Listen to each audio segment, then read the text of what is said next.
बिस्मिल्लाहिर्रहमानिर्रहीम। अस्सलाम वालेकुम। आज मैं आपके साथ शेयर करूंगी चने की दाल के बहुत ही मज़ेदार रेसिपीज़ बनाने का तरीका। यह रेसिपीज़ ना सिर्फ मज़ेदार है बल्कि यह आपकी जिस्मानी कमज़ोरी, थकावट, पट्टों के खिंचाव और कमर की दर्द को भी दूर करेगी।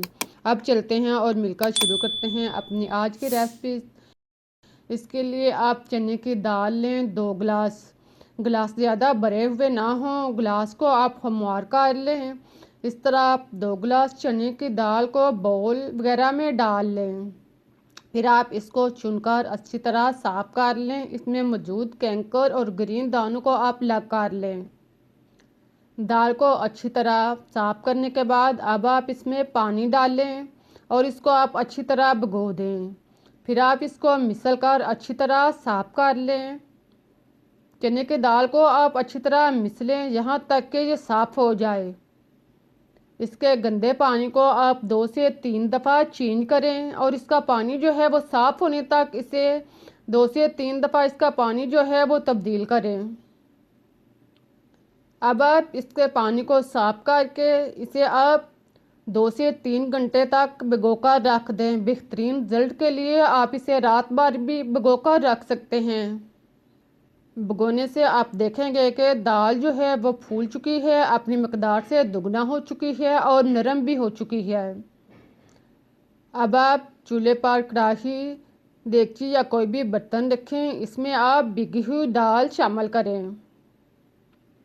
दाल डालने के बाद आप इसमें 3 गिलास दूध शामिल करें। दूध फुल क्रीम मिल्क आप इसमें डालें। दूध आप गऊ, भैंस या कोई भी इस्तेमाल कर सकते हैं। दूध डालने के बाद आप चम्मच चलाएं और इसको आप अच्छी तरह मिक्स कर लें। कोई दाना भी बर्तन के साथ चिपका हुआ ना हो। इसको आप अच्छी तरह मिक्स करें, दूध में भिगोएं और फिर आप इसके ऊपर ढक्कन जो है वो रख कर इसको पकने दें। इसका ढक्कन जो है वो आप थोड़ा सा मुंह खुला रखें ताकि दूध जो है वो बॉईल होकर बाहर ना आए। इसको आप धीमी आंच पर गलने तक पकने दें। दरमियान में आप एक दफ़ा ढक्कन उठाकर चम्मच चलाएं और दाल को आप ऊपर नीचे मिक्स कर लें। देखें, इस तरह दाल को आप अच्छी तरह मिक्स करें और फिर आप दोबारा से इसका ढक्कन इसके ऊपर रखें और इसको आप फुल गलने तक पकने दें। इसको आप इतनी देर तक आप पकाएं कि इसका दूध जो है वो खुश्क हो जाए। दाल आप चेक कर लें कि दाल जो है वो गल चुकी है। दाल आप 70 से 80% आप इसे गला लें। अब देखें दाल जो है वो नरम हो चुकी है। इसको आप उतार लें, चूल्हे से उतार कर आप इसे नॉर्मल हालत में कर लें। फिर आप इसे पीस लें। आप इसको ग्राइंडर में, मिक्सचर में या दौरी में, किसी भी चीज़ में जो आपके पास हो आप इसको नरम कर सकते हैं। अगर आप ग्राइंडर में डालना चाहें तो आप थोड़ी सी दाल 3-4 चम्मच इसमें डाल लें। इसका ढक्कन बंद करके आप इसको ग्राइंड कर लें। इसको आप इस तरह भी नरम कर सकते हैं या आप इसको मिक्सचर में या आप इसको किसी भी इस तरह के सोटे या डंडे के साथ आप इसको अच्छी तरह नरम कर सकते हैं। देखें, इसको आप डोरी में डालकर, मिट्टी या पत्थर की डोरी में भी डालकर आप इसको पीस लें या आप इसको इसी बर्तन में इसको आप लकड़ी के मोटी चीज़ के साथ आप इसको पीस लें। अब आप दाल को अच्छी तरह पीसें कि ये नरम हो जाए। देखें, दाल जो है वो मुकम्मल तौर पर पिस चुकी है। जब दाल इस तरह की नरम हो जाए कि इसके अंदर कोई भी दाना जो है वो साबुत ना रहे, इसको आप खूब अच्छी तरह पीसें और फिर आप इसे एक साइड पर रख दें। अब आप चूल्हे पर कढ़ाई या देगची, इसमें आप देसी घी 3 से 4 चम्मच शामिल करें। देसी घी डालने के बाद आप इसको खूब अच्छी तरह पिघलने दें, गर्म होने दें। फिर आप इसमें सब्ज़ इलायची शामिल कर लें। सब्ज़ इलायची डालने के बाद आप इसे कड़कड़ाएं और इसे ब्राउन होने दें। अब आप इसमें पिसी हुई दाल शामिल करें। दाल को आप घी में डालकर इसे आप अच्छी तरह मिक्स करें। सारी दाल को आप डालने के बाद अब आप इसको घी के अंदर खूब अच्छी तरह मिक्स करें कि दाल और घी जो है वो अच्छी तरह जज़ब हो जाए। घी जो है वो दाल के अंदर खूब अच्छी तरह जज़ब हो जाए। इसको आप चम्मच के साथ हरकत देते जाएं। साथ में आप इसको पीसते जाएं और इसको आप नरम करते जाएं। इसी तरह दाल को आप मुकम्मल तौर पर घी के अंदर मिक्स कर लें और इसे आप ब्राउन होने दें।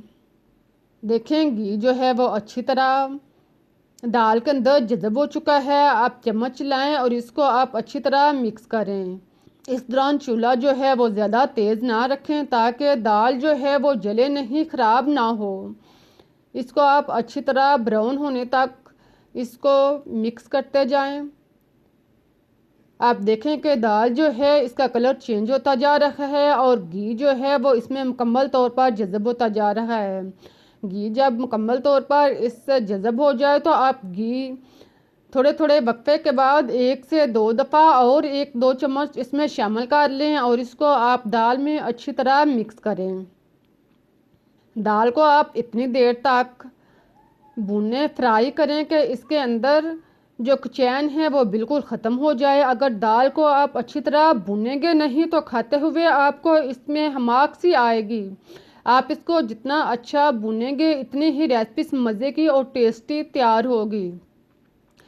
अब आप इसमें चीनी 1 गिलास शामिल करें। चीनी आप पीस लें, अगर ज़्यादा मोटी है तो इसको आप पीस लें और इस तरह नरम कर लें। फिर आप इसमें मिक्स करें। चीनी आप टेस्ट के मुताबिक गिलास से थोड़ी कम या ज़्यादा भी डाल सकते हैं। चीनी को डालने के बाद आप इसको अच्छी तरह मिक्स करें और इसे पिघलने दें। आप देखें कि 1 से 2 मिनट के बाद चीनी जो है वो शीरे की शक्ल में बन जाएगी और हलवा जो है वो नरम होना शुरू हो जाएगा। अब आप इसे चम्मच चलाते जाएं और इसको आप गहरा होने तक, चीनी का पानी खुश्क होने तक इसको पकाते जाएं। चीनी डालने के बाद आप चम्मच को छोड़े नहीं, आप मुसलसल चम्मच चलाते जाएं और इसका शीरा जो है इसको आप खुश्क होने तक इसको पकाते जाएं। जब ये अच्छी तरह खुश्क हो जाए, ब्राउन हो जाए तो आप चूल्हा बंद कर दें। अब आप प्लेट या ट्रे जिसके अंदर आपने इसे डालना है इसके नीचे आप घी या ऑयल लगा लें। आइए, आप इसको इस तरह भी इस्तेमाल कर सकते हैं। आप इसको इस तरह हलवे के तौर पर भी इस्तेमाल कर सकते हैं या आप इसको प्लेट वगैरह में, ट्रे वगैरह में डालकर इसके ऊपर खुश्क मेवा जात लगाकर इसको आप 2 से 3 घंटे के लिए, अगर सर्दी का मौसम है तो 1 से 1.5 घंटे के लिए आप इसको रख दें ताकि ये अच्छी तरह जम जाए, खुश्क हो जाए। जब ये अच्छी तरह जम जाए, खुश्क हो जाए तो आप इसको काट लें। अब आप 1 से 2 घंटे के बाद देखें कि ये खुश्क हो चुकी है। इसको आप 1 से 2 इंच के फासले पर काटते जाएं। देखें इस तरह आप एक साइड से इसको छुरी के साथ काट लें। एक साइड से काटने के बाद अब आप दूसरी साइड से भी इसी तरह काट लें। आप इसको चकोर जिस शेप की चाहें आप इसकी टुकड़ियां जो हैं वो काट लें। आप अपनी मर्ज़ी के शेप के मुताबिक इसकी टुकड़ियां काट लें।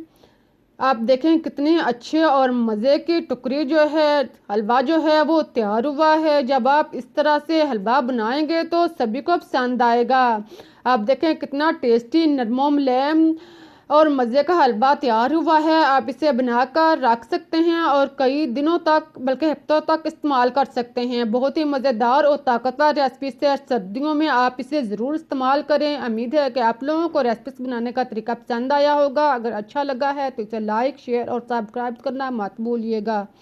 मुझे इजाज़त दें, फिर मिलते हैं एक नई और मज़ेदार रेसिपी के साथ। तब तक के लिए अल्लाह हाफिज़।